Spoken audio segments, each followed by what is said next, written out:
Sepertinya ini adalah tempat tanda berikutnya berada. Jika begitu, kalau aku tidak salah ingat, masih ada 2 tanda lagi sebelum kita bisa menemukan lokasi buah lilin roh. Lokasi berikutnya sangat mudah ditemukan. Ini adalah kesempatan emas bagi kita untuk mengejar orang-orang sekte roh hantu, kata Han Li dengan tenang, mengibaskan lengan bajunya yang besar.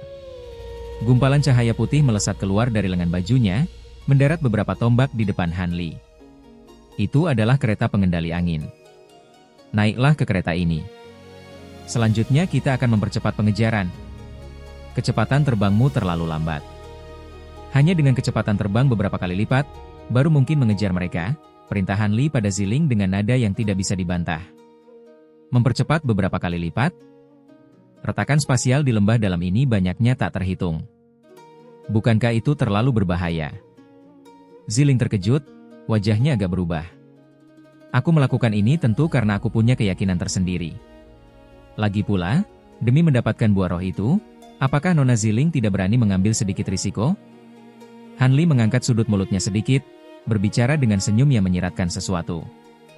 Sepemahamanku tentang saudara Han, jika tidak memiliki kepastian penuh akan suatu hal yang berbahaya, saudara Han pasti tidak akan mengambil risiko. Sepertinya rekan Dao Han pasti memiliki teknik rahasia yang mampu menghindari retakan spasial yang tidak terlihat itu. Jika demikian, saya akan menuruti perintahmu dengan senang hati. Ziling tertegun sejenak, matanya yang jernih berputar sesaat, sebelum tiba-tiba tersenyum manis. Kemudian, dengan sekelebat bayangan putih, dia berdiri dengan anggun di atas kereta pengendali angin. Han Li menatap wanita itu dengan sedikit terkejut, tetapi segera terbang masuk ke dalam kereta tanpa mengucapkan sepatah kata pun. Dalam sekejap, di bawah kendali Han Li, kereta pengendali angin berubah menjadi pelangi putih yang mengejutkan, melesat membelah angkasa. Tebakan Han Li terbukti benar. Setelah mengejar kurang dari setengah hari, di dekat hamparan tanah tandus yang tak berujung, Han Li dan Ziling akhirnya menyusul rombongan sekte roh hantu. Sementara itu, tetua bermarga Zhong dan yang lainnya, karena kesalahan sesaat seorang murid sekte roh hantu, telah memicu larangan kuno kecil di dekat sana dan sedang sibuk berusaha menyelamatkan diri dengan panik. Berkat kewaspadaan Han Li dan indera spiritualnya yang dikerahkan sepenuhnya, ia tentu tidak membiarkan pria tua bermarga Zhong itu menemukan jejak mereka. Sebaliknya, dengan mengandalkan indera spiritualnya yang kuat, dia menyapu pandangan dari jauh tanpa diketahui siapapun. Han Li dengan jelas merasakan fluktuasi ki spiritual dari larangan kuno tersebut tidak terlalu kuat. Tampaknya itu hanya bisa menahan orang-orang sekte roh hantu untuk sementara waktu, dan tidak akan bisa benar-benar menjebak tetua bermarga Zhong yang memiliki kultivasi Nasen Soul tahap menengah terlalu lama. Namun, sedikit penundaan waktu ini adalah kesempatan langka bagi Han Li. Itu sudah cukup untuk membebaskan diri dari mereka. Han Li mengemudikan kereta pengendali angin, memantapkan hatinya, dan mengambil risiko untuk menyimpang dari rute semula, membuat putaran besar.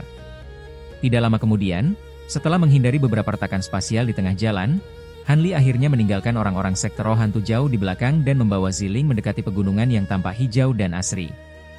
Melihat pegunungan ini, Han Li menggerakkan kesadaran ilahinya, dan kereta pengendali angin perlahan berhenti. Benar. Ini tempatnya. Lihatlah puncak gunung yang menyerupai burung terbang itu. Itu tandanya, tidak salah lagi, Ziling langsung mengenali puncak gunung yang bentuknya mirip burung besar di antara gugusan pegunungan itu dan berkata dengan sedikit bersemangat. Pada saat yang sama, dia tidak bisa menahan diri untuk melirik ke arah Han Li. Sejujurnya, meskipun sebelumnya Ziling berbicara dengan penuh percaya diri dan tampak sangat mempercayai Han Li, namun saat melihat Han Li mengemudikan kereta pengendali angin secepat kilat, jantungnya terus berdebar kencang seolah hendak melompat keluar dari tenggorokan. Namun dia tidak menyangka bahwa rute yang dipimpin oleh Han Li benar-benar sangat aman. Tidak hanya semua retakan spasial berhasil dihindari, bahkan larangan kuno pun tidak ada yang terpicu satupun, dan mereka terbang hingga ke sini dalam satu tarikan napas. Ziling tentu saja tidak tahu bahwa Han Li sendiri diam-diam merasa sangat beruntung. Jika dikatakan menghindari retakan spasial adalah berkat keajaiban mata roh Mingking miliknya, namun fakta bahwa dia tidak memicu larangan kuno yang tersembunyi setelah menyimpang dari rute tadi, itu benar-benar murni keberuntungannya yang sedang bagus. Han Li berpikir demikian dalam hati, namun wajahnya tidak menunjukkan emosi apapun. Saat ini, dia hanya menyipitkan matanya, menatap puncak gunung aneh di kejauhan itu, dan terdiam tanpa kata. Arah yang ditunjuk oleh paruh burung itu seharusnya adalah lokasi keberadaan tanda terakhir. Saudara Han, apakah kita tidak segera berangkat? Atau, haruskah kita hancurkan puncak gunung ini terlebih dahulu? Ziling menunggu sebentar, dan melihat Han Li tampak merenung dan tidak bergerak, dia menyarankan dengan sedikit cemas. Menurut catatan di lempengan giok, tanda terakhir seharusnya berada di daerah gurun, dan jaraknya dari puncak gunung ini seharusnya dalam radius 1000 li, tidak salah, kan? Han Li tiba-tiba bertanya. Benar, maksud saudara Han adalah... Ziling mulai sedikit mengerti. Sederhana saja. Jika kita menghancurkan puncak gunung ini, begitu pihak lawan melihat puncak yang baru saja dihancurkan, mereka pasti tahu bahwa ini adalah lokasi tanda berikutnya. Sedangkan lokasi tanda terakhir adalah daerah gurun. Tempat yang begitu mencolok, asalkan mereka menghabiskan sedikit lebih banyak waktu, mereka pasti bisa menemukannya di sekitar sini. Sama seperti alasan kita bisa menemukan tempat ini. Satu-satunya cara untuk menunda waktu lebih lama adalah dengan memasang formasi ilusi, menutupi puncak gunung ini, dan melihat apakah itu bisa membingungkan lawan, membuat kultivator sektor roh hantu melewatkan tanda ini, kata Han Li dengan tenang. Ucapan saudara Han ada benarnya. Tetapi untuk gunung sebesar ini, jenis formasi ilusi apa yang bisa menutupi seluruh puncak gunung dan mampu menipu indera spiritual kultivator Nasen Soul? Apakah rekan Dao juga menguasai teknik ilusi? Ziling berkata dengan agak ragu dan terkejut. Hehe, aku tidak ahli dalam teknik ilusi, tapi ada seseorang yang ahli, kata Han Li dengan tenang setelah tersenyum. Kemudian Han Li mengibaskan lengan jubahnya, dan seberkas cahaya putih melesat keluar dari lengan bajunya. Setelah mendarat di tanah dan berkedip menyilaukan, seorang wanita cantik berbaju putih yang anggun muncul dalam cahaya spiritual tersebut. Salam kepada Tuan. Wanita itu memberi hormat kepada Han Li, dia tidak lain adalah Yin Yu. Siapa dia? Ziling sangat terkejut begitu melihat Yin Yu, hingga tanpa sadar berseru. Ini Yin Yu, anggap saja dia pelayanku.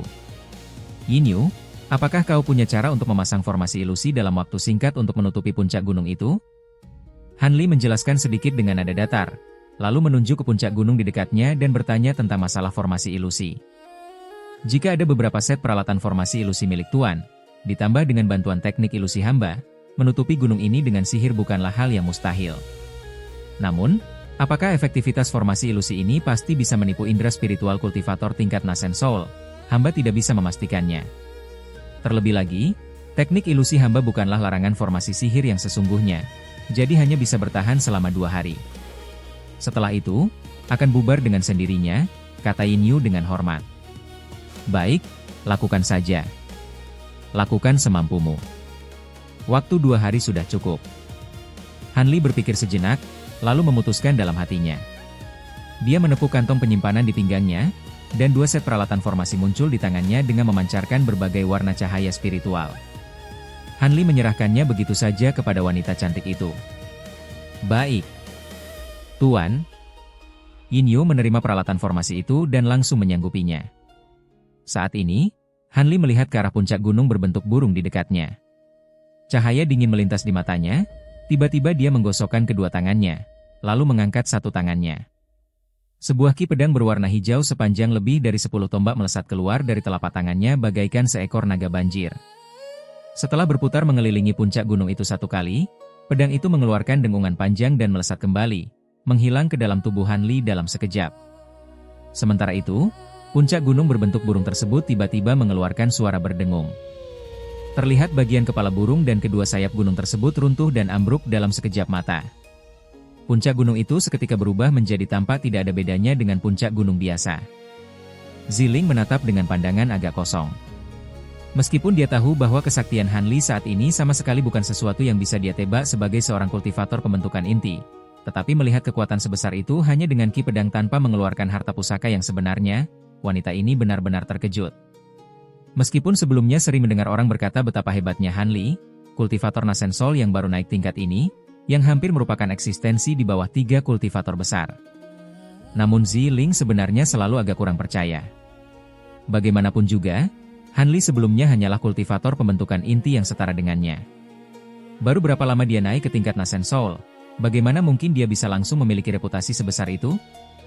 Sungguh sulit dipercaya bagi Ziling. Dia awalnya mengira Han Li mungkin menggunakan cara-cara licik atau kebetulan semata untuk menciptakan nama besar seperti itu. Di saat Ziling diam-diam terkejut, Yin Yu sudah terbang menuju puncak gunung yang hampir terpotong sebagian kecilnya itu sambil membawa 2 set peralatan formasi, dan mulai mengatur formasi sihir. Gerakan Yin Yu sangat cepat. Dalam waktu sepeminuman teh, dia telah selesai memasang 2 set formasi ilusi. Seketika, kabut gunung berwarna putih perlahan naik, menutupi sebagian besar puncak gunung itu. Hanya bagian puncak tertinggi yang masih tampak terbuka. Setelah menyelesaikan semua ini, Yin Yu tiba-tiba berubah menjadi bola cahaya perak dan terbang ke udara di atas puncak gunung, lalu menghadap ke arah puncak gunung di bawahnya.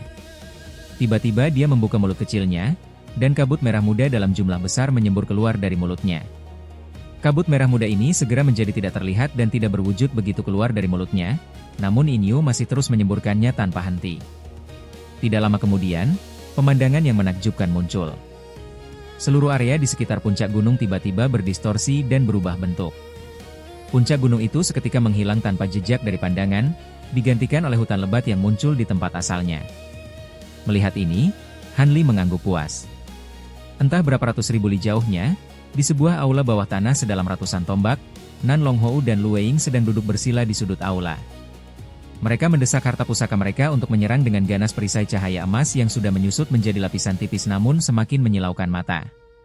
Aksara Buddha di atas perisai cahaya itu, yang awalnya sebesar biji kacang, kini telah berubah menjadi rune perak seukuran kepalan tangan, mengalir tanpa henti di permukaan dinding perisai, tampak sangat agung.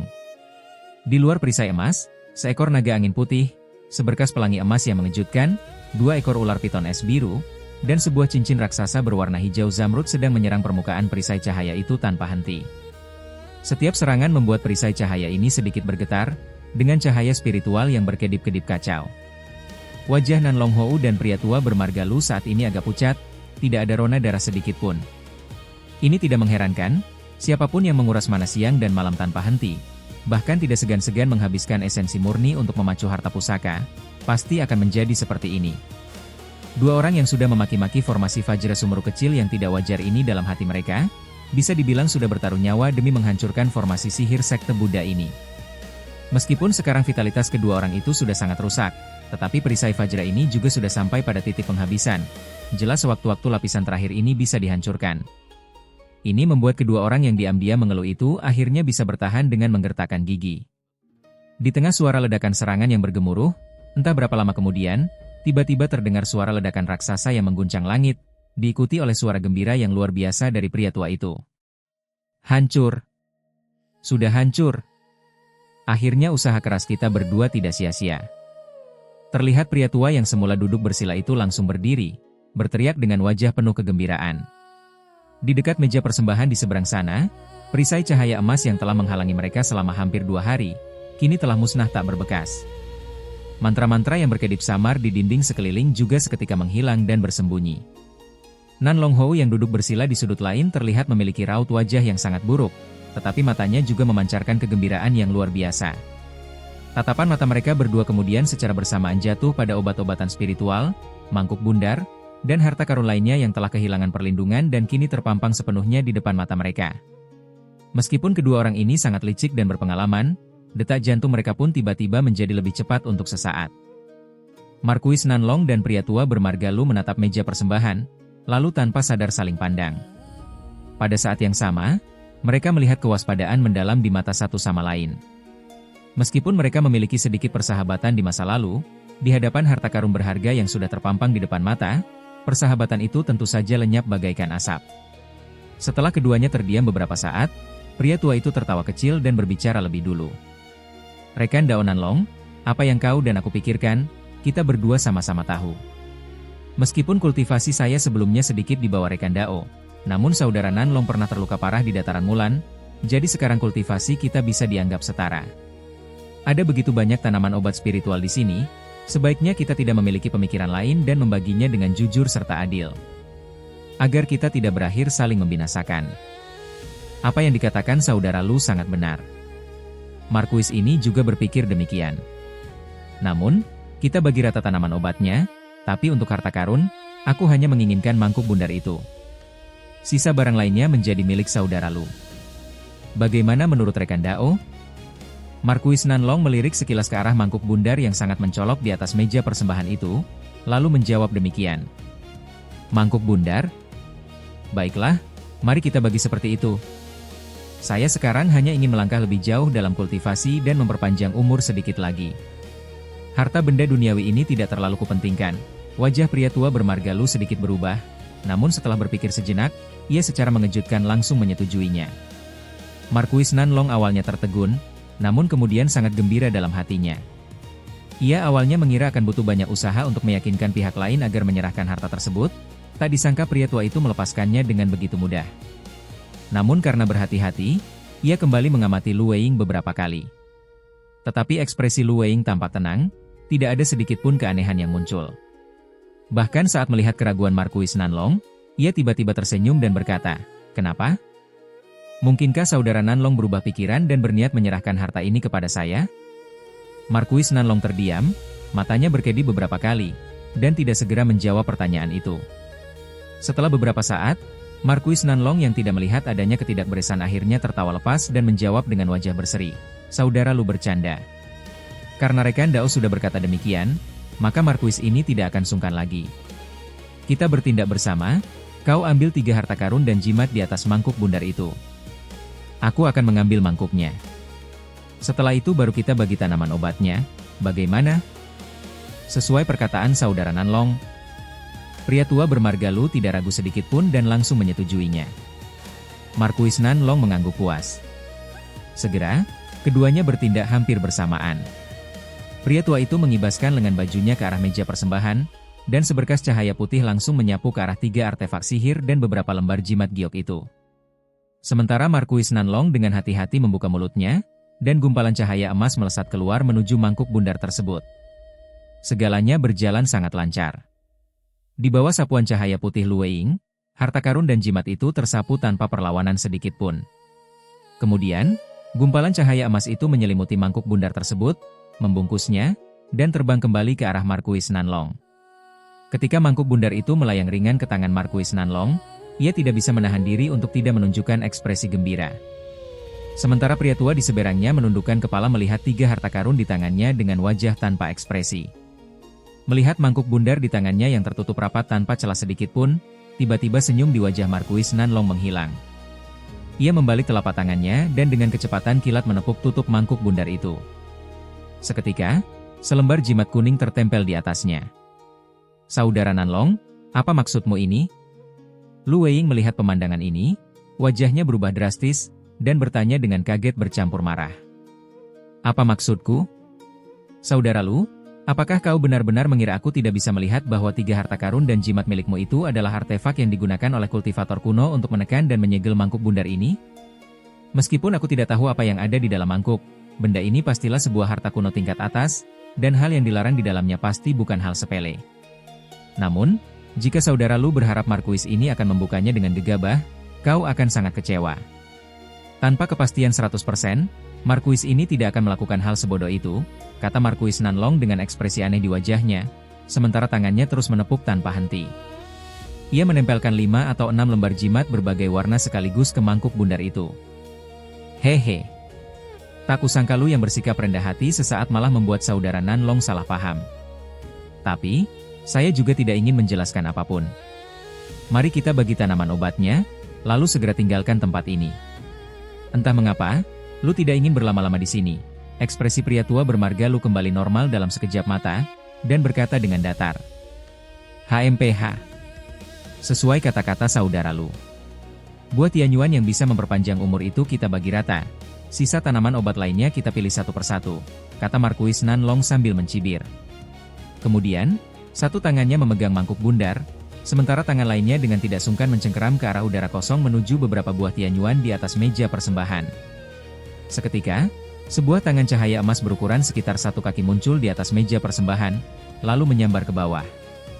Wajah Lu Weiying tenggelam, ia tidak sempat membalas apapun dan melambaikan tangannya. Sebuah tangan cahaya putih juga muncul di atas meja persembahan, mencengkeram ke arah jamur lingzi ungu di samping buah tianyuan. Terdengar 2 suara paf rendah. Buah tianyuan dan jamur lingzi ungu di atas meja persembahan memancarkan kilatan cahaya hijau, lalu tiba-tiba menjadi kabur dan menyebar. Kedua tangan cahaya itu hanya menangkap udara kosong. Selanjutnya, meja persembahan memancarkan cahaya terang, dan semua tanaman obat serta buah spiritual di dalam cahaya itu menyebar dan menghilang tanpa jejak seperti gelembung sabun.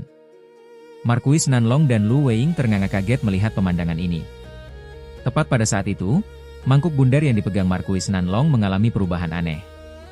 Jimat yang tertempel di mangkuk bundar tiba-tiba memancarkan cahaya spiritual yang liar beberapa kali, lalu terbakar dengan sendirinya. Beberapa lembar jimat itu berubah menjadi abu dalam sekejap mata di bawah api iblis berwarna hitam pekat.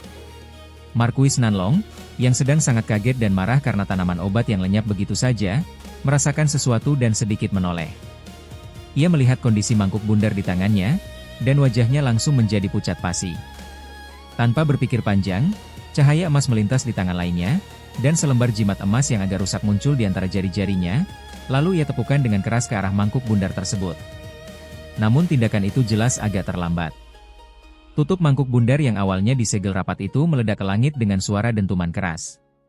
Kemudian, seberkas cahaya hitam yang tak kasat mata melesat keluar dari dalam mangkuk. Dalam jarak sedekat itu, Marquis Nanlong sama sekali tidak sempat menghindar. Ketika jimat emas di tangan lainnya masih berjarak beberapa inci dari mangkuk bundar, cahaya hitam itu sudah menembus wajah Marquis Nanlong dan menghilang ke dalamnya dalam sekejap. Arg! Jeritan yang sangat memilukan terdengar dari mulut Marquis Nanlong. Ia membanting mangkuk bundar di tangannya ke dinding di sampingnya, dan jimat emas pun jatuh begitu saja dari jari-jarinya. Kemudian, ia berlutut setengah badan di tanah sambil memegangi kepalanya dengan kedua tangan. Seluruh wajahnya mulai berkedut dan terdistorsi. Perampasan tubuh? Lu Weiying yang tidak jauh dari sana melihat kejadian ini, dan dengan pengalamannya yang luas, wajahnya langsung membiru dan berteriak kaget. Seketika, tanpa berpikir panjang ia menunjuk ke arah Marquis Nanlong. Dua tombak biru melesat keluar dari tubuhnya, menebas dengan kejam ke arah Marquis Nanlong yang tampaknya tidak bisa bergerak. Ia sama sekali tidak menahan diri. Namun tepat pada saat itu, Marquis Nanlong tiba-tiba menggeram rendah, mengangkat kepalanya, dan wajahnya tertutup lapisan ki hitam pekat. Sepasang bola matanya telah berubah menjadi putih perak sepenuhnya, menatap lurus ke arah cahaya biru yang melesat datang tanpa ekspresi sedikit pun. Tepat ketika tombak biru itu hendak menebas tubuhnya, Marquis Nanlong tiba-tiba mengayunkan satu tangannya. Terdengar suara benturan logam dang, dua tombak biru itu ternyata ditangkis oleh satu lengannya yang secepat kilat, dan terlempar menjauh. Namun lengan baju di lengan itu juga hancur berkeping-keping akibat hantaman tombak biru, berterbangan di udara. Lengan itu kini terlihat sepenuhnya. Lu Weiying melihat wujud lengan itu, dan sudut matanya berkedut tanpa sadar. Lengan itu entah sejak kapan menjadi hitam legam dan mengkilap, dipenuhi dengan urat-urat kasar berwarna ungu kemerahan. Telapak tangannya menjadi sangat kasar, dikelilingi oleh ki hitam, seolah-olah telah berubah menjadi cakar hantu. Namun lengan yang tampak aneh seperti itu ternyata mampu menangkis dua tombak biru tanpa terluka sedikit pun. Hati Lu Weiying langsung mencelos. Dengan indera spiritual tingkat Nasen Soul tahap menengah milik Marquis Nanlong, ternyata ia berhasil diambil alih tubuhnya dalam waktu sesingkat itu. Bahkan tubuhnya bermutasi. Ini benar-benar sulit dipercaya. Benda apa sebenarnya cahaya hitam itu? Jelas bukan jiwa jahat biasa. Memikirkan hal ini, pria tua itu dengan ngeri mengibaskan lengan bajunya. Sebuah bendera sihir putih muncul di satu tangan, sementara tangan lainnya memegang tumpukan kain kasa merah menyala. Kain kasa itu seketika dilemparkan oleh Lu Weiying, dan seketika tirai cahaya merah samar muncul di hadapannya. Lu Weiying baru merasa sedikit tenang. Berdasarkan pengetahuannya, selama lawan termasuk dalam kategori jiwa jahat atau hantu ganas, maka, kain kasa hayang, ini cukup untuk menahan serangan racun yin dari jalur iblis manapun. Marquis Nanlong sudah berdiri dengan sempoyongan. Ia tidak segera menyerang Lu Weiying, melainkan mengulurkan sepasang telapak tangannya di depan mata, memandanginya, lalu mengamati tubuhnya sendiri dengan sangat teliti. Tiba-tiba ia mendongak dan tertawa aneh. Kakek, sudah bertahun-tahun. Dewa ini akhirnya keluar. Kali ini, aku ingin lihat siapa lagi yang bisa menghalangi kedatangan leluhur suci. Alam ini, tampaknya sudah ditakdirkan menjadi milik alam suci kami. Leluhur suci? Alam suci? Lu Weiying mendengar istilah-istilah asing yang belum pernah didengarnya ini. Meskipun tidak mengerti apa yang terjadi, hatinya semakin dingin. Matanya berputar, dan dengan diam-diam ia melirik ke arah pintu masuk aula, teringat pada beberapa formasi sihir yang dipasang di dasar kolam air, niat untuk kabur pun memuncak. Tiba-tiba, tanpa peringatan apapun, tubuhnya memancarkan cahaya putih terang, dan ia berubah menjadi pelangi putih yang melesat ke arah pintu masuk. Menggunakan teknik melarikan diri dalam jarak sependek itu, tentu saja ia tiba di sana dalam sekejap. Tepat ketika ia hendak terbang masuk ke lorong dalam satu napas, dan hatinya diam-diam bergembira, tiba-tiba sesosok bayangan berkelebat di depannya. Sesuatu berkilau di matanya, dan suara dentuman keras tiba-tiba meledak. Lu Weiying hanya merasakan kekuatan raksasa menghantam dari kain kasaha yang pelindungnya.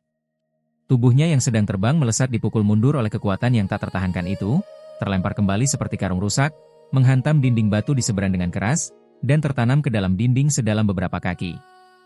Meskipun ada cahaya spiritual pelindung, Lu Weiying masih merasa punggungnya terguncang hebat hingga mati rasa, seolah-olah seluruh tubuhnya kehilangan kendali untuk sesaat. Dan saat itulah ia melihat dengan jelas, Marquis Nanlong, entah sejak kapan sudah menghalangi pintu masuk, sedang perlahan menarik kembali tinju hitam legamnya, menatapnya dengan senyum dingin. Wajah Lu Weiying seketika menjadi pucat tanpa darah. Bagus. Bagus sekali. Meskipun tubuh yang teribliskan ini tidak sebanding dengan tubuh asliku, tapi kau bisa menerima satu seranganku tanpa mati. Sepertinya kau bukan kultivator tingkat rendah sembarangan. Dewa ini akan menjadikanmu tumbal darah terlebih dahulu, kata Marquis Nanlong dengan nada suram. Terlihat ki hitam di wajahnya 3 bagian lebih pekat dari sebelumnya, dan sepasang bola mata putih peraknya sedingin es, menatap Lu Weiying tanpa berkedip seperti orang mati. Hati Lu Weiying dilanda hawa dingin yang luar biasa. Begitu selesai bicara, sosok Marquis Nanlong bergerak, meninggalkan serangkaian bayangan, dan menerjang ke arah pria tua itu, sepertinya tidak ingin banyak bicara omong kosong. Jiwa Lu Weiying serasa terbang ke langit karena ketakutan. Ia ingin keluar dari dinding batu, tapi waktunya sama sekali tidak cukup.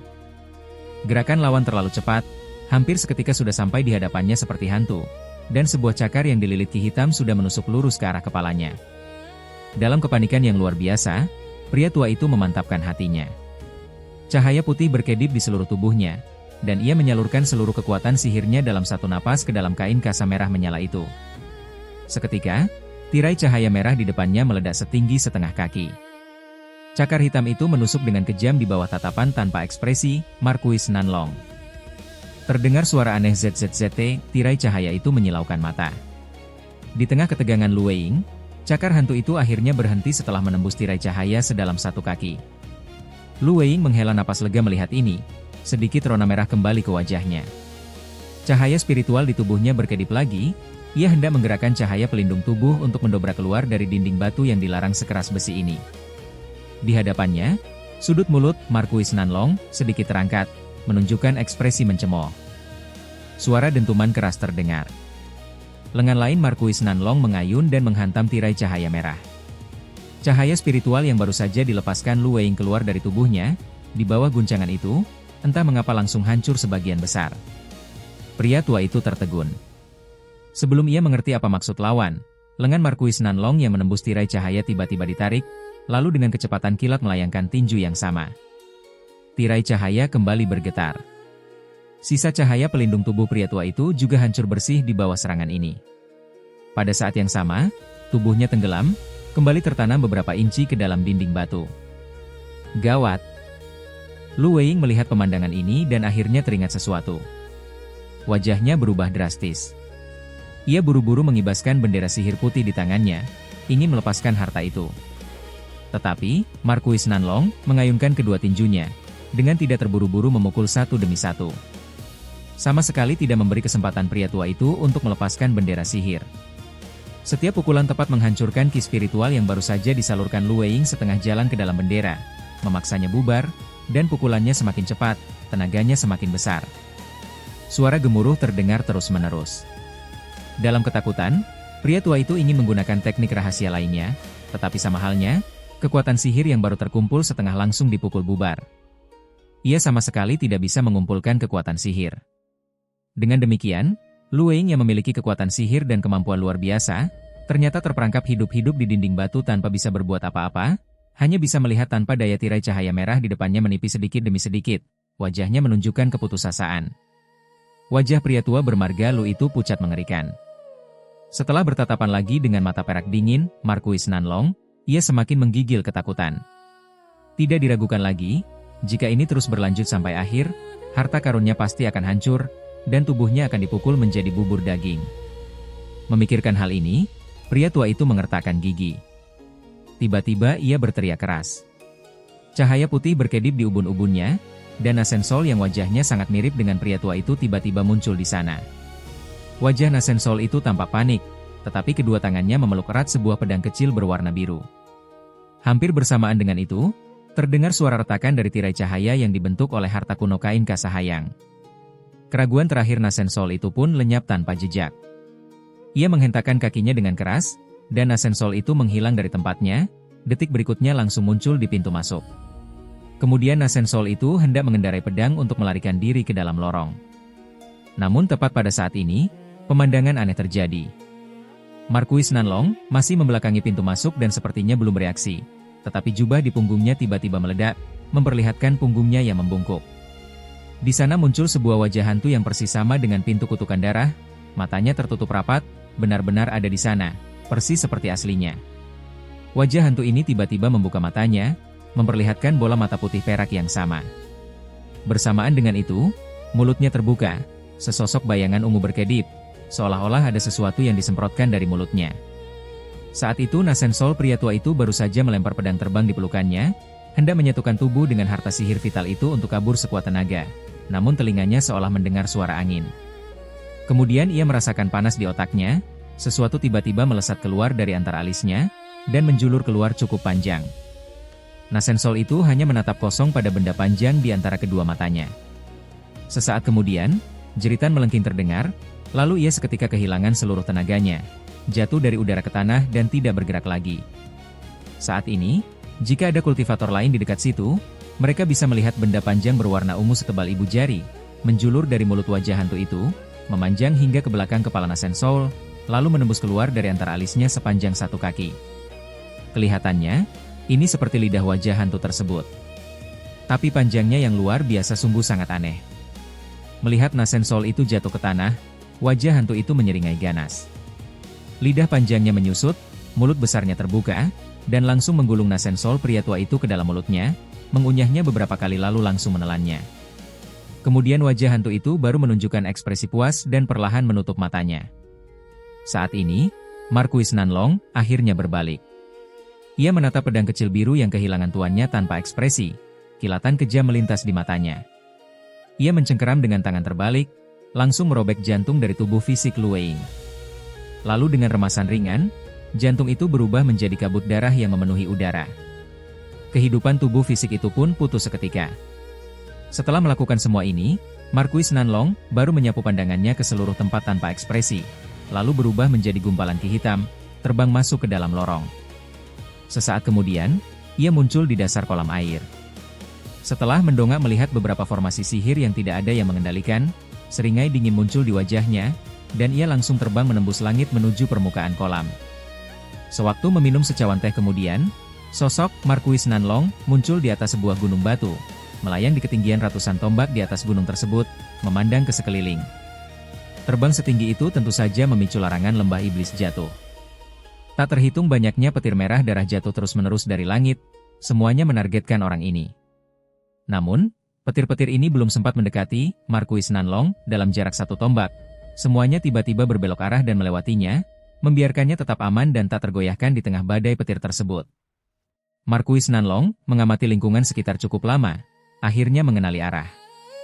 Matanya menyipit menatap ke suatu arah, cahaya perak berkedip tak menentu di matanya. Tiba-tiba sosoknya berubah menjadi ki hitam, melesat menembus angkasa. Tak lama kemudian, ia menghilang tanpa jejak di cakrawala.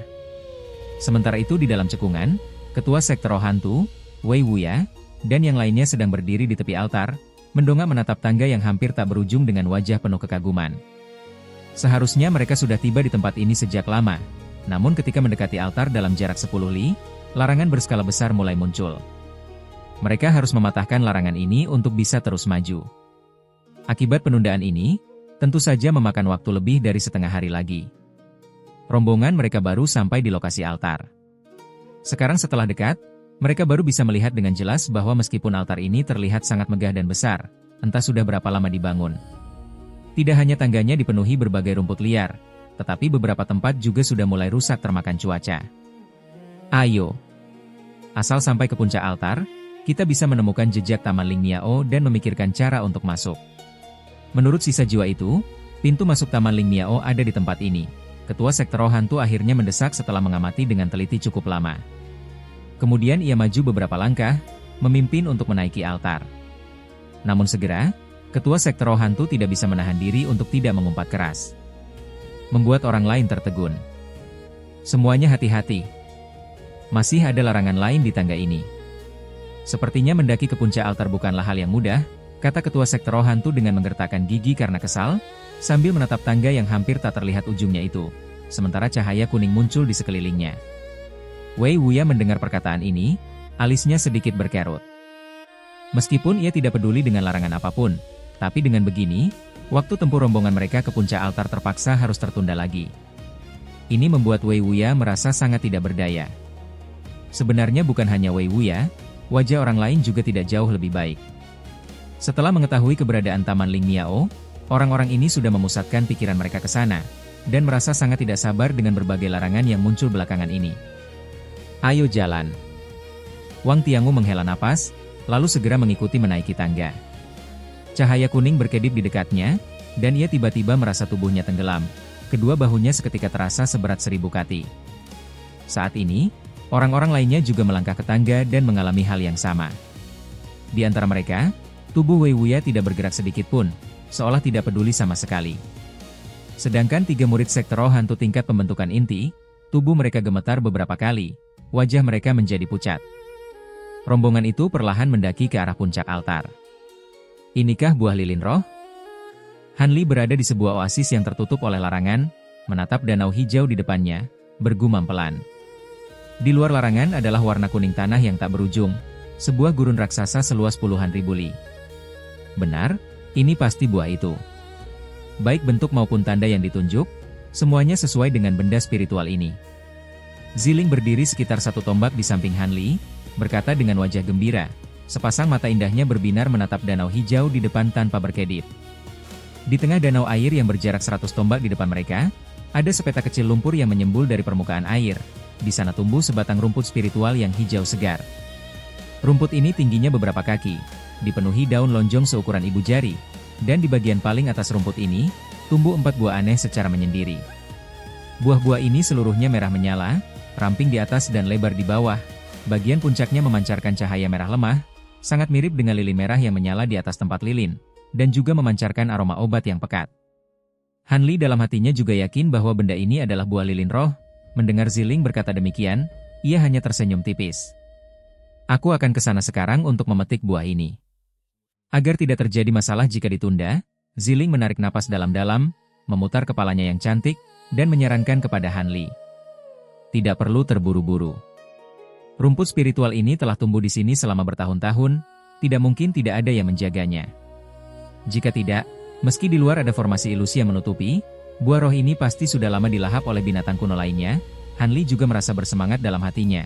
Namun dari luar ia terlihat sangat tenang, dan saat ini menjawab dengan tidak tergesa-gesa. Maksud saudara Han, tempat ini masih ada binatang kuno yang menjaganya? Ziling sudah mendengar Han Li sedikit bercerita tentang keberadaan binatang iblis kuno di lembah iblis jatuh. Jadi mendengarnya ia terkejut dan pikirannya menjadi lebih jernih. Benar, lihatlah bagian atas rumput spiritual itu, ada 2 bekas gigitan yang jelas. Seharusnya ada 2 buah roh yang sudah ditelan mentah-mentah oleh binatang kuno penjaga itu sebanyak 2 kali. Jika buah lilin roh dimakan mentah, meskipun tidak akan memicu peningkatan tingkatan kultivasi, tapi masih memiliki sedikit khasiat untuk menerobos hambatan. Pantas saja makhluk itu tidak tega menelannya sekaligus sampai habis, kata Han Li perlahan. Kemudian tatapannya menyapu ke sekeliling danau hijau, sedikit menunduk menatap permukaan danau yang tidak terlalu besar itu. Tidak diragukan lagi, jika ada sesuatu yang bersembunyi di dekat sini, pasti ada di dalam danau. Begitu memasuki lembah dalam, Han Li sudah melepas jubah penutup kepalanya. Saat mengendarai kereta angin dan menggunakan mata roh Mingking di sepanjang jalan, ia tidak menyembunyikannya dari Ziling. Bagaimanapun, wanita ini sudah menebak bahwa ia memiliki cara untuk menghindari retakan spasial, jadi ia tidak perlu menutup-nutupi apapun darinya. Oleh karena itu, ketika indera spiritualnya menyapu ke dalam air danau dan tidak menemukan keanehan apapun, pupil mata Han Li memancarkan cahaya biru. Tatapannya seketika menembus air danau sedalam puluhan tombak langsung ke dasar danau hijau, ekspresi wajahnya bergerak. Kenapa?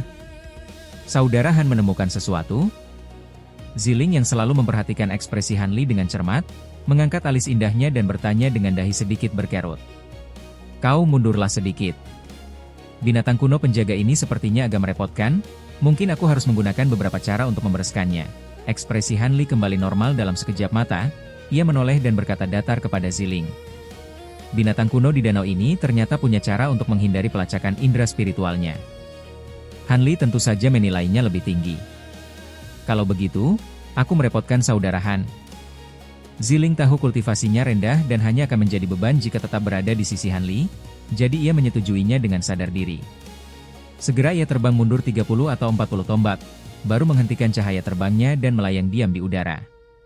Melihat Ziling menjauh, Hanli tanpa ragu mengulurkan tangan ke pinggangnya, dan 3 kantong hewan roh dilemparkan berturut-turut ke udara. Kemudian kedua tangannya membentuk segel tangan, puluhan ribu serangga emas berhamburan keluar dari 3 kantong itu, menari-nari memenuhi langit, menutupi matahari. Mengubah langit seluas puluhan tombak menjadi warna emas yang aneh dan menyilaukan. Ah! Ziling yang melihat pemandangan mengerikan ini dari kejauhan, tidak bisa menahan diri untuk tidak berseru kaget. Bahwa Hanli menguasai teknik pengendalian serangga, wanita ini tentu saja tahu. Bahkan sebelumnya di Aula Sutian saat bertarung melawan penerus 6 Dao, ia pernah menyaksikannya 2 kali. Karena ada urusan penting yang harus diselesaikan, Hanli tentu saja tidak berniat meneliti inti iblis itu sekarang. Ia segera membalikkan telapak tangannya, dan dengan kilatan cahaya hijau, benda itu pun menghilang tanpa jejak ke dalam penyimpanannya. Hanli mengangkat tangannya lagi dan mengeluarkan 3 kantong binatang roh yang kosong. Ia menunjuk ke arah kawanan kumbang pemakan emas di udara sambil mengeluarkan suara dengungan panjang dari mulutnya. Seketika, suara dengungan kawanan serangga itu menjadi nyaring. Setelah berubah menjadi 3 gumpalan awan emas, mereka semua terbang kembali ke dalam 3 kantong binatang roh tersebut dan disimpan satu persatu oleh Hanli. Adapun formasi pedang dageng, hanya dengan satu gerakan kesadaran ilahi Hanli, formasi itu kembali terurai menjadi 36 pedang terbang emas yang menyusut dan melesat masuk dengan sendirinya ke dalam lengan bajunya. Ayo petik buah lilin roh. Kita harus bergerak cepat. Aku tidak tahu berapa lama formasi ilusi yang kupasang sebelumnya bisa membingungkan para kultivator sekte roh hantu, kata Hanli. Tubuhnya kemudian berubah menjadi pelangi hijau dan melesat ke arah danau. Melihat ini, Ziling buru-buru mengikutinya. Cahaya pelarian memudar, dan Hanli serta Ziling menampakkan wujud mereka sekitar 1 tombak di atas tanaman obat tersebut. Setelah melihat sekilas ke bagian atas tanaman obat, Hanli tidak terburu-buru memetiknya. Sebaliknya, ia menoleh dan berkata dengan tenang kepada Ziling di sampingnya, "Kamu petiklah dulu. Berhati-hatilah. Buah lilin roh ini sangat unik, harus diletakkan dalam wadah kayu. Jika tidak, khasiat obatnya tidak akan bertahan, bahkan untuk beberapa hari saja." Terima kasih banyak atas peringatannya, Saudara Han. Saya akan lebih berhati-hati. Ziling menekan kegembiraan di hatinya, tersenyum memikat pada Hanli, lalu mengucapkan terima kasih dengan lembut. Tanpa ragu, ia mengibaskan lengan bajunya yang harum, dan sebuah kotak kayu berwarna hijau giok muncul di tangan halusnya. Ia mengulurkan jari lentiknya dan membuat gerakan memotong ke arah ruang hampa di bawah. Seketika, seberkas cahaya putih melintas. Sebuah buah lilin roh langsung jatuh. Namun, wanita yang sudah bersiap itu dengan sigap membalikan kotak kayu di tangannya. Cahaya putih menyapu keluar dari kotak, langsung menggulung buah roh itu masuk ke dalamnya. Kemudian, ia mengusapkan satu tangan di atas kotak itu, dan tutupnya pun menutup dengan sendirinya. Setelah melakukan semua ini, Ziling menghela napas lega dan menyimpan kotak itu dengan hati-hati ke dalam kantong penyimpanan. Kenapa? Nona Ziling tidak mengambil satu lagi? Hanli sedikit terkejut melihat pemandangan ini, wajahnya menunjukkan ekspresi aneh. Terima kasih banyak atas kebaikan Saudara Han. Tidak perlu, mengambil satu saja sudah cukup bagi saya. Kali ini bisa sampai ke tempat ini, selain mencari sedikit informasi di awal, saya sama sekali tidak mengeluarkan tenaga apapun. Semua berkat kesaktian Saudara Han kita bisa mendapatkan buah roh ini. Meskipun saya memiliki sedikit persahabatan dengan Saudara Han, saya tidak akan begitu tidak tahu malu untuk membagi buah ini secara rata. Sisanya, silakan Saudara Han simpan. Lagi pula, selain bisa digunakan untuk memurnikan pil penciptaan, buah roh ini juga memiliki kegunaan ajaib jika dimakan mentah, bisa meningkatkan sedikit kultivasi, kata Ziling sambil tersenyum manis. Mendengar kata-kata yang begitu tahu diri dari Ziling, Hanli merasa agak terkejut. Sejujurnya, Meskipun wanita cantik terkenal dari lautan bintang tersebar ini sangat mempesona dan merupakan kultivator wanita tercantik yang pernah ia temui, ia memiliki pemikiran yang cukup dalam. Apalagi setelah sekte suara indah direbut, sifatnya menjadi agak paranoid. Hal ini membuat Han Li agak menjauh darinya. Namun sekarang, mendengarnya mengucapkan kata-kata yang begitu rasional, entah itu tulus atau sengaja ingin menjalin hubungan baik, hal ini membuat kesan Han Li terhadap wanita ini jauh membaik. Bagaimanapun, menghadapi buah roh surgawi seperti ini dan masih bisa menahan keserakahan dalam hati bukanlah hal yang mudah. Karena Nona Ziling berkata demikian, maka Han tidak akan sungkan. Han Li mengangguk. Tanpa basa-basi lagi, ia menepuk pinggangnya dengan satu tangan. Cahaya putih berkedip, dan sebuah kotak kayu yang sudah disiapkan muncul di tangannya, sementara tangan lainnya melambai ringan. Cahaya hijau kemudian menyelimuti ke bawah. 3 buah lilin roh bergetar dan lepas dengan sendirinya, lalu tenggelam dan terbungkus cahaya hijau di dalamnya. Han Li menariknya sedikit dengan satu tangan, dan ketiga buah roh itu pun masuk ke dalam kotak kayu. Ayo pergi. Tempat ini tidak boleh ditinggali lama-lama. Entah kapan orang-orang sekte roh hantu akan mengejar sampai ke sini. Meskipun aku tidak takut pada mereka, aku juga tidak ingin bertarung dengan mereka di sini. Lagi pula, pemurnian pil lebih penting, kata Han Li perlahan setelah menyimpan kotak kayu itu dengan baik. Tentu saja, buah roh tidak bisa disimpan lama. Tapi kita juga tidak bisa kembali lewat jalan semula, kalau tidak kita mungkin berpapasan dengan orang-orang sekte roh hantu. Lebih baik kita mencari arah sembarang dan terbang beberapa ribu li, lalu mencari tempat tersembunyi untuk memurnikan pil. Mengenai kemana tujuannya, tentu saja saudara Han yang memutuskan, kata Ziling sambil mengedipkan mata indahnya. Kemana? Han Li mengerutkan kening, tanpa sadar melihat sekeliling. Tiba-tiba ia teringat sesuatu. Satu tangannya menekan kantong penyimpanan, dan selembar benda mirip sutra muncul di tangannya. Itu adalah peta lembah iblis jatuh yang didapatkan Han Li dari jubah ulat sutra hijau milik kerangka kultivator kuno. Ia mengamati peta itu dengan saksama, lalu memeriksa lingkungan dan posisi di sekitarnya. Wajahnya menunjukkan sedikit keterkejutan. Lokasi gurun ini tampaknya tidak terlalu jauh dari tanda di peta. Jika keluar dari gurun ini dan terbang selama 2 hari lagi, seharusnya ia bisa sampai ke tempat yang ditandai di peta. Melihat tanda kasar di peta, Han Li merenung. Ziling melihat Han Li tidak menjawab pertanyaannya, melainkan melihat sepotong benda mirip kain sutra tak dikenal di tangannya. Ia merasa agak heran. Namun wanita ini sangat cerdas, ia tidak mendesak apapun, melainkan menunggu keputusan Han Li dengan tenang di tempat. Ikut aku. Kita murnikan pil obat dulu baru bicara. Han Li sudah mengambil keputusan dalam hatinya. Ia menyimpan peta itu dan berkata dengan datar. Namun, setelah melihat tanaman obat di depannya, ia tiba-tiba mengerutkan kening dan menebas tangannya ke ruang hampa. Seberkas cahaya hijau melintas, dan sepotong kecil ranting jatuh. Namun, begitu ranting itu menyentuh tanah, tiba-tiba ranting itu layu dan daunnya menguning. Dalam sekejap mata berubah menjadi abu. Han Li menunduk melihat kejadian ini, secercah rasa sayang melintas di matanya. Tampaknya apa yang tertulis di buku kuno itu benar, akar roh dari buah lilin roh ini berbeda dengan kayu roh lainnya. Ini adalah salah satu dari sedikit kayu roh di alam ini yang sama sekali tidak bisa dipindahkan. Begitu dipindahkan dari posisi asalnya, kayu roh itu akan segera layu dan menghilang. Sama sekali tidak bisa ditanam oleh manusia. Han Li tidak lagi ragu, ia mengangkat tangannya, melepaskan seberkas cahaya putih, dan mengeluarkan kereta pengendali angin. Tubuhnya berkedip dan ia sudah berada di atas kereta. Melihat ini, Ziling tanpa banyak bicara juga terbang ke atas kereta. Cahaya putih berkedip, kereta pengendali angin berubah menjadi bola cahaya dan melesat membelah angkasa. Dalam sekejap mata, ia berubah menjadi titik cahaya putih kecil di ufuk. Han Li sudah merencanakannya. Di tengah jalan ia akan mencari tempat untuk memurnikan pil penciptaan terlebih dahulu, lalu segera meminum pil itu untuk menyerap khasiat obatnya. Setelah merasakan khasiat ajaib pil penciptaan dan semuanya berjalan lancar, barulah ia akan pergi melihat tempat di peta itu, untuk melihat harta karun rahasia apa yang tersembunyi di sana. Bagaimanapun, peta ini sangat misterius. Jika ada harta karun, pasti bukan barang biasa. Selama terlihat tidak ada bahaya besar, Han Li tentu saja tidak akan melepaskan tempat di peta itu dengan mudah. Sekitar 1 jam ganda kemudian, di lokasi oasis semula, rombongan sekte roh hantu akhirnya tiba di sana. Namun, berdiri di tepi danau, memandang danau es yang belum mencair sedikit pun dan tanaman obat yang kosong melompong di tengah danau, Para murid sekte roh hantu saling berpandangan dengan cemas, sementara wajah tetua bermarga Zhong berubah menjadi pucat pasi karena amarah.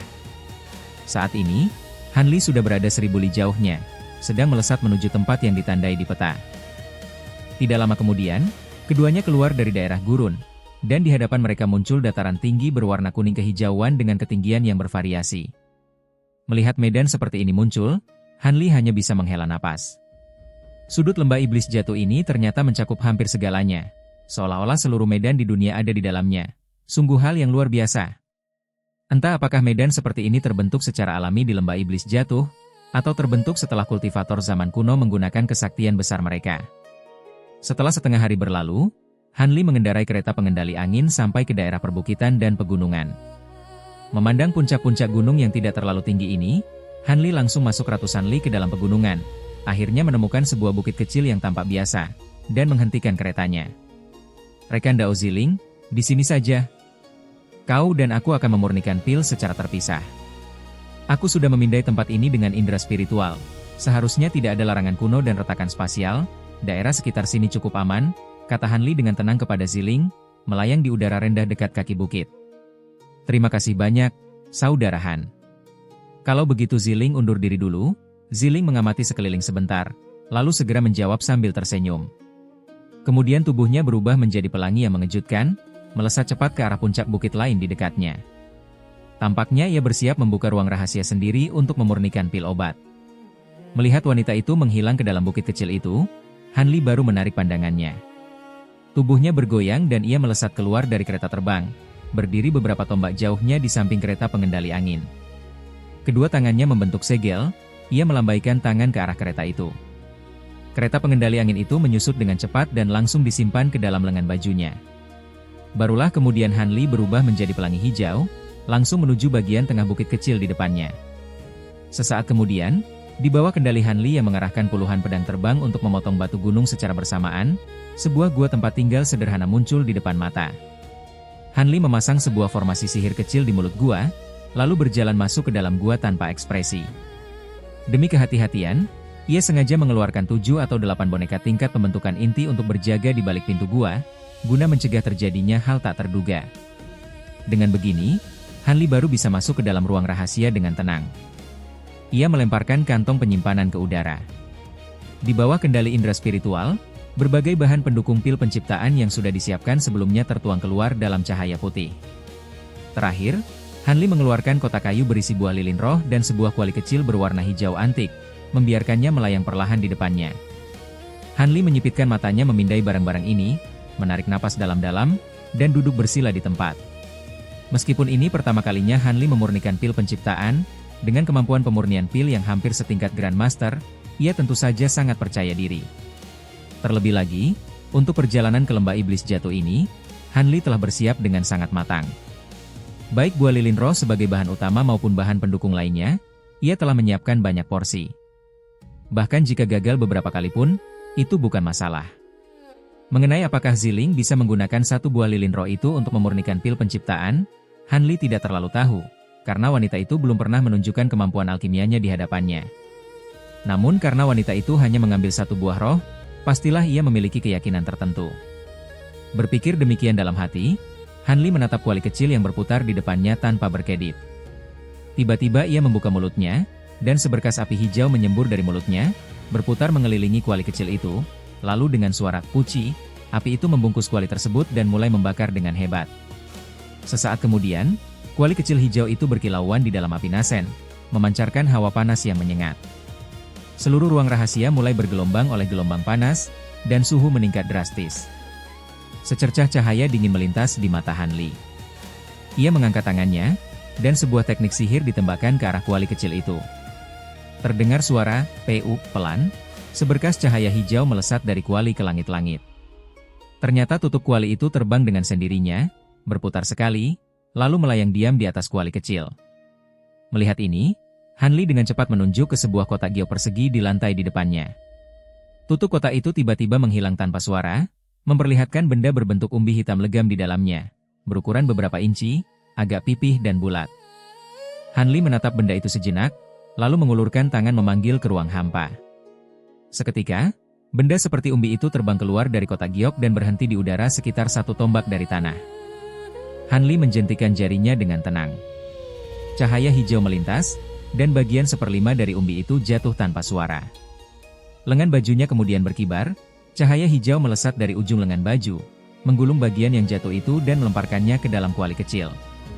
Selanjutnya, ia menembakkan teknik sihir lagi ke arah umbi itu, yang segera jatuh kembali ke dalam kotak giok. Kemudian Hanli tidak mempedulikan benda itu lagi.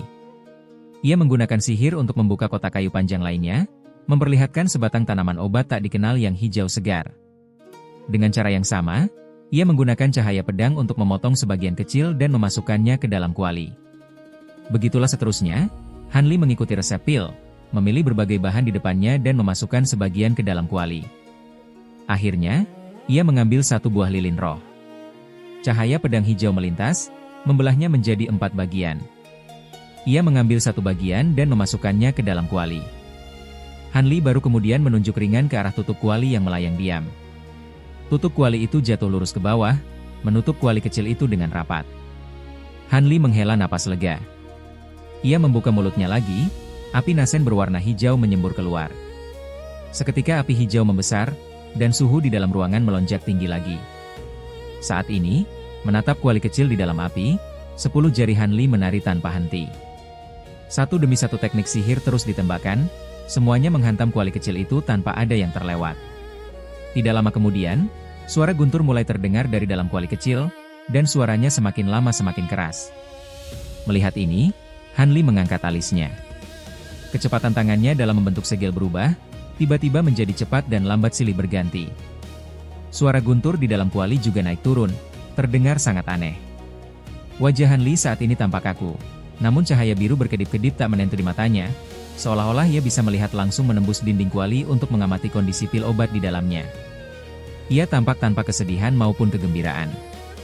Waktu berlalu sedikit demi sedikit. Sementara Hanli sibuk memurnikan pil, di altar yang terletak di cekungan, rombongan sekte roh hantu akhirnya juga sampai di puncak altar yang tingginya ratusan tombak itu. Entah apa yang dipikirkan kultivator kuno yang membangun altar ini, larangan di tangga altar benar-benar agak tidak wajar.